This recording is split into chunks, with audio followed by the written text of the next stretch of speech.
Corinne a évoqué les phronimos, je pense que je n'ai pas été prudent.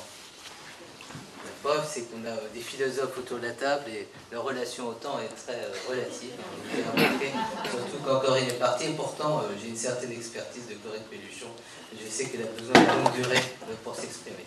Voilà, je présente des excuses par avance aux personnes qui ne pourront pas dialoguer comme on aurait pu le souhaiter. Parce que dans un instant, nous aurons notre ministre, Sylvain Bachko-Narquin, qui va aussi nous rejoindre et qui a des choses à nous dire. Mais je vais donner la parole. Alors là, c'est un vrai bonheur aussi que d'avoir l'ouverture à la fois du scientifique puis du philosophe. Ce que ça évoque, c'est la nécessité d'une forme d'humilité. Je veux dire, pour pouvoir aller à la découverte de l'autre, il faut d'une certaine façon penser qu'on ne sait pas.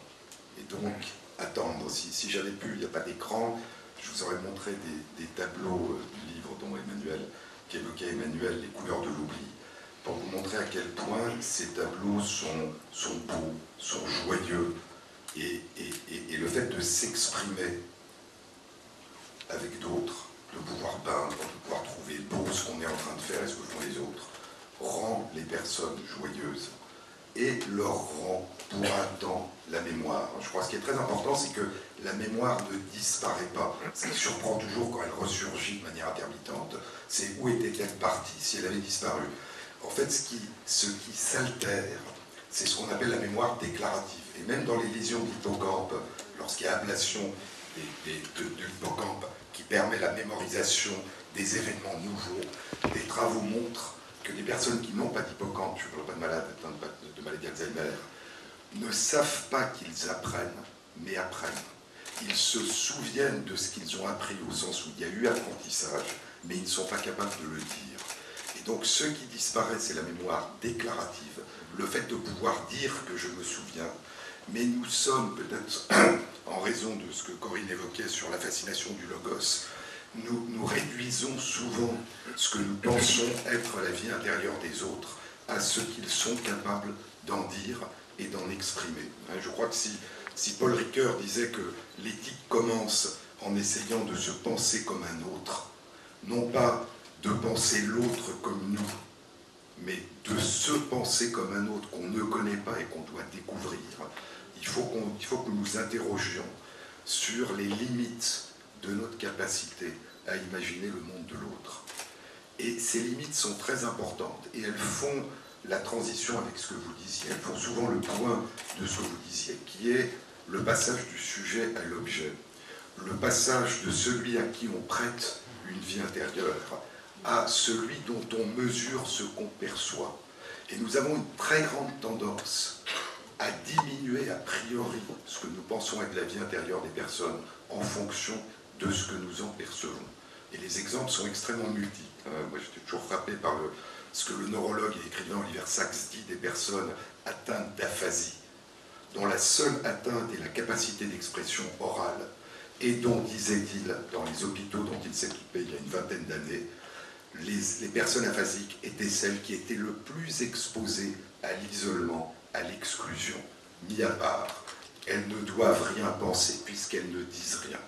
Je vous rappelle ce qui a été très frappant il y a quelques années, le locked-in syndrome, Jean-Dominique Bauby, le scaphandre et le papillon. Si une personne ne peut pas bouger un seul muscle, à part heureusement une paupière, c'est sans doute qu'il ne se passe rien à l'intérieur de son esprit. Il y a eu une sidération de voir que quelqu'un qui n'exprimait rien sur son visage et son corps avait une vie intérieure aussi riche que pouvait être celle de tout le monde.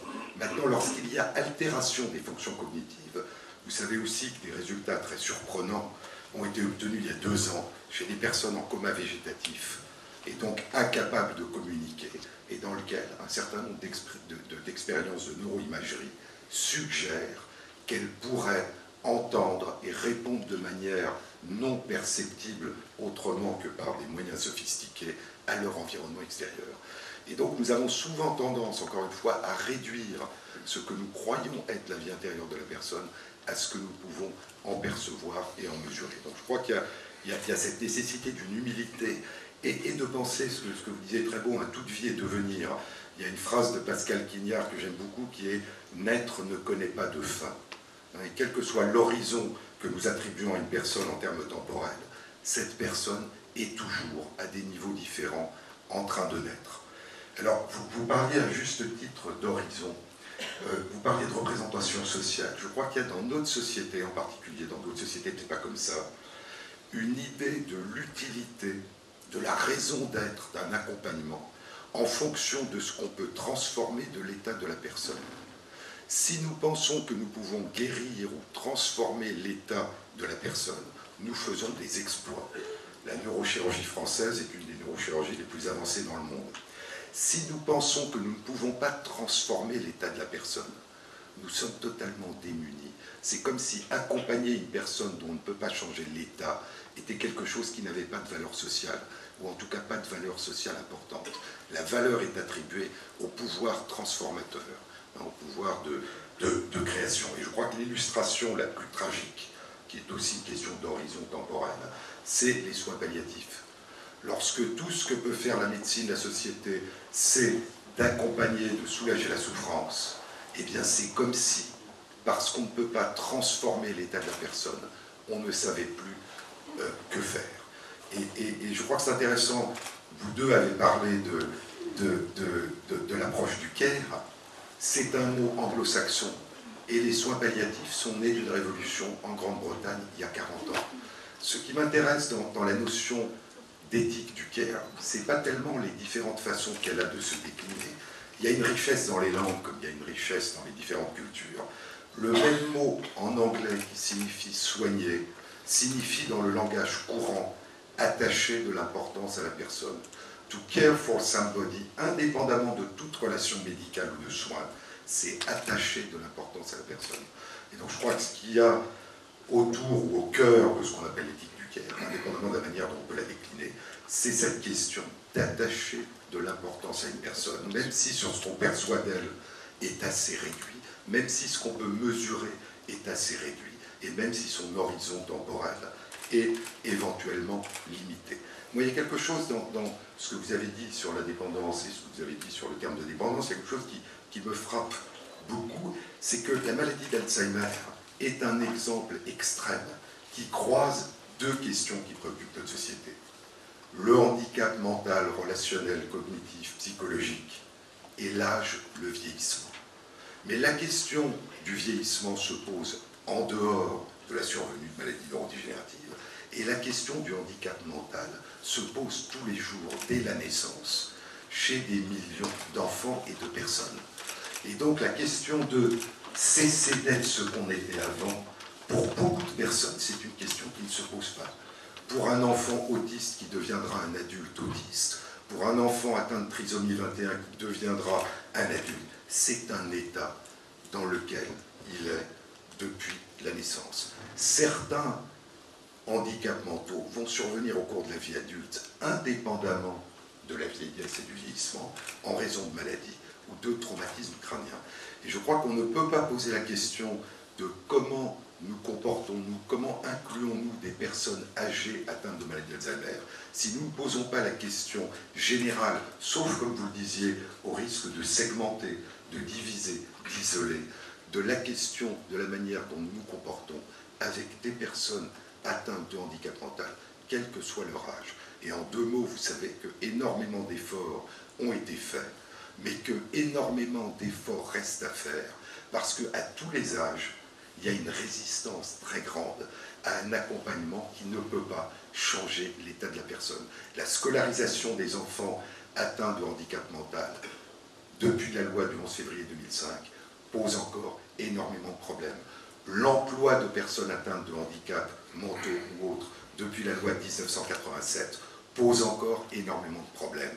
Et quand on parle d'autonomie et d'inclusion, on parle au fond de quelque chose qui est au cœur de toutes les discussions sur l'autonomie, qui est les relations entre autonomie et solidarité.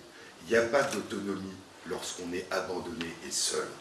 Et il y a des formes de solidarité qui peuvent être étouffantes et empêcher l'autonomie. Donc c'est cette articulation permanente entre solidarité et autonomie. Le fait que l'allocation aux adultes handicapés dans notre pays soit actuellement sous le seuil de la pauvreté dit quelque chose sur la manière dont nous concevons notre solidarité vis-à-vis de cette catégorie de personnes vulnérables. Donc je crois qu'il y a vraiment une interrogation générale. Et certains pays, comme la Suède, ont radicalement changé d'approche. La Suède, dans les années 90, a changé d'approche vis-à-vis des personnes en situation de handicap mental, pas vis-à-vis des personnes atteintes d'autisme ou de maladie d'Alzheimer ou victimes de traumatisme crânien, mais de toute personne, quel que soit son âge, atteinte de handicap mental. Et la Suède l'a posé, non pas en termes d'autonomie, non pas en termes de solidarité, mais je dirais d'une manière encore plus fondamentale, en termes de droits civiques. Et la Suède a dit que, abandonné évidemment, mais même envoyé dans une institution, c'est-à-dire isolé, coupé de la société pour le bien des personnes atteintes de handicap mental, étaient portés atteinte à leurs droits civiques fondamentaux. Et donc ce que la Suède a fait depuis les années 90, c'est fermer toutes ces institutions.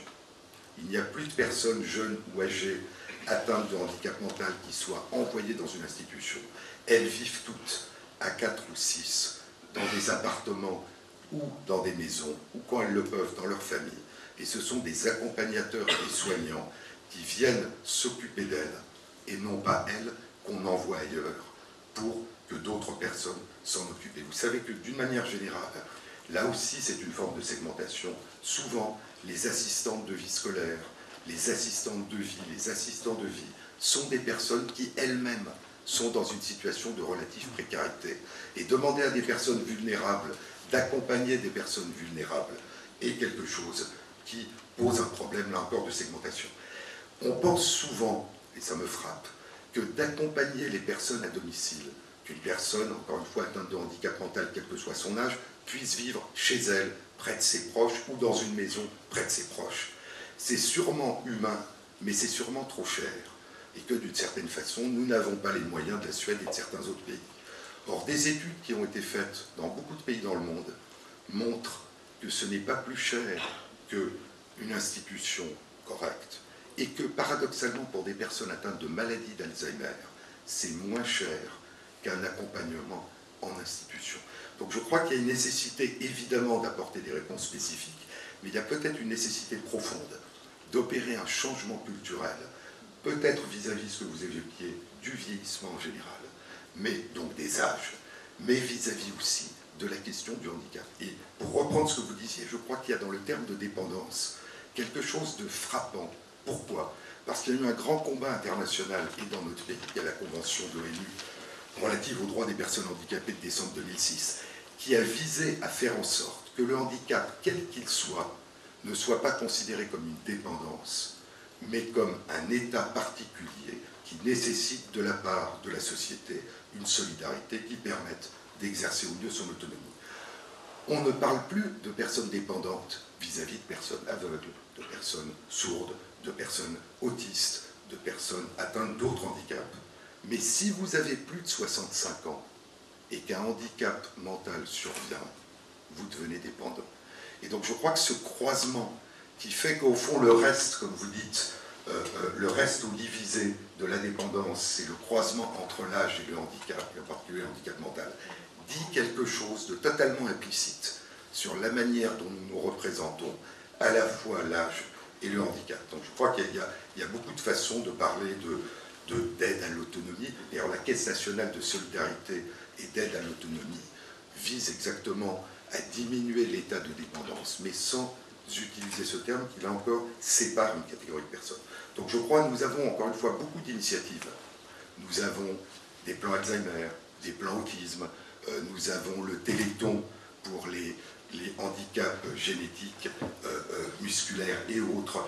Nous avons eu des plans canicules, mais je crois que chaque approche ciblée ne prend son sens que si elle s'intègre dans un changement culturel qui vise au fond, au-delà même du handicap, au-delà de l'âge, à faire en sorte que toutes les personnes atteintes de vulnérabilité ou en risque de vulnérabilité puissent trouver leur place à l'intérieur de la société et vivre avec les autres, parmi les autres. Merci.